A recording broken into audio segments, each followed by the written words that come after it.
Now, our next piece, Odd Shape Balls, Templemore Rugby Club by Pat Bracken.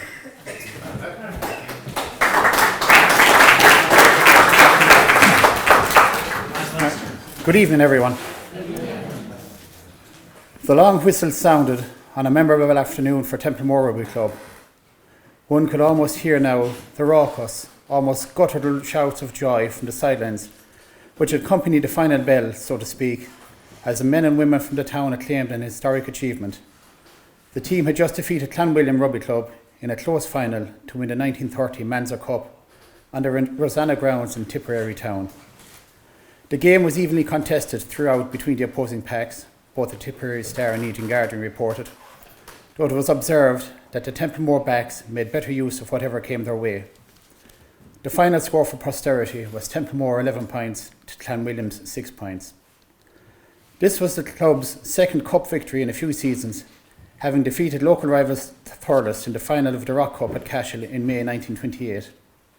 It was a sunny day, by all accounts, on the 6th of May, not that it mattered, when the third instalment of the Rock Cup took place. The Thurles men won the toss and elected to play with the sun at their backs. Jim Kevin at out half showed initiative and dash for the Templemore men, the press reported. They overcame the dour resistance of their erstwhile opponents from Thurles, and there was a great sense of aura about the team, and the presence of club president Richard Maher said as much about the club ethos as did the manner of the victory itself. Richard Maher embodied all that was good in Templemore Rugby Club. He was always very statesmanlike. It was announced that a special train would run from Templemore Station to cater for supporters of the team.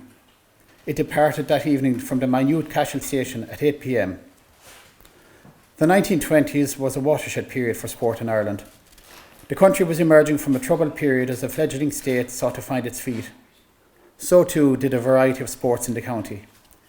Yes, hurling and football were not abandoned, but rugby football, association football, that's soccer to you and I, much to the chagrin of our English cousins. Hockey, coursing and even billiards found passionate supporters county-wide.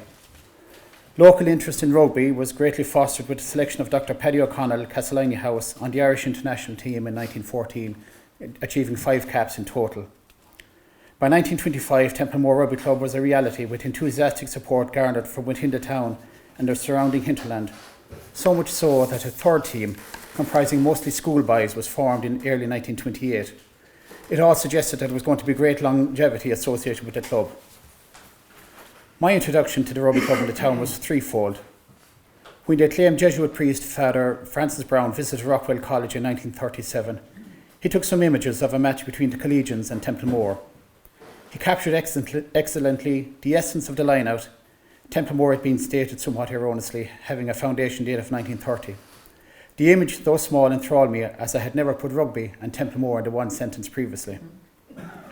My next encounter to Templemore Rugby Club was on a balmy summer's evening in 2006, when Michael Hennessy came into the second of the 2 wonderful libraries at the end of the square, the first being the enthralling historical library of the late Mary Berrigan.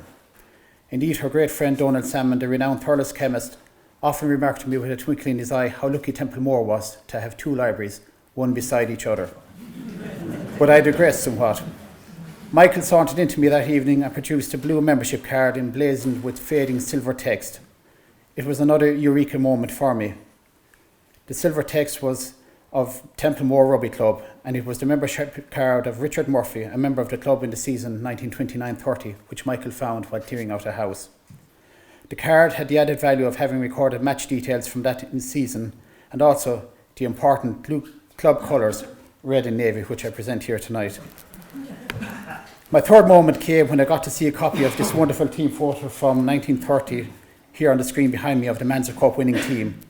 This I came across a few short years later when, with the aid of many generous people, I had the pleasure of working on another wonderful legacy of the town, that of a photographic history through the lens of time. I was now bitten. Here in the town with its wondrous park was an untold story of men who played a different type of sport, one with an odd-shaped ball. They left a legacy which I felt I had to know more about. The deeds of these men who played a strange code of football shaped my thoughts. I was enraptured then, and I still am today by the thoughts of it all. Unfortunately, the good times were not to last. Like us all, time caught up with this great band of warriors and the team went into decline, or in modern parlance, a period of transition. The odd-shaped ball became a thing of the past for a while, but in 1948 there were subtle intimations that things might change. Templemore Rugby Club was about to be reformed, but the sets were somewhat hesitant. So began the second period of rugby playing in the town. By 1954, what was described as the recently reformed club was about to embark on that time-honoured tradition, a dinner dance. Once again, the thud of boot on oval ball, the slow shuffle of the scrum upfield, and the inevitable punt for goal was to once more reverberate on the green, grassy swards of Templemore. Now a new legion of men, bearing many of the same surnames as their acclaimed forebears, were more than capable of holding their own against other teams longer established in and around the county. Indeed, it's strange to think that rugby teams took either the name of the town in which they played or the older baronial name in which the district where they were situated, such as Clanwilliam or Nina Ormond. It is a feature not associated with any of the other modern sports. The club, now imbued with new blood, competed admirably in the Tipperary rugby scene, but like the team before them, time also caught up and they went into another period of transition. But that most wonderful of ephemeral publications, Whisperings, records the third reincarnation of the club in the 1970s, once more illustrating the long-held affinity which Templemore had with the oval-shaped ball. So what of rugby football in Templemore? It wasn't a legacy of its garrison past. It was born out of a genuine interest in sport. Then, of course, Templemore and rugby cannot be mentioned without referring to Irish international Charles Beamish, who came to live in Barnan, an Irish international. And it is fitting that mementos of his career, his caps and jersey, are now on display in the Garda College Museum. Then there is also the Clonmore connection with the all-black father and son pairing of Brian and Sean Fitzpatrick.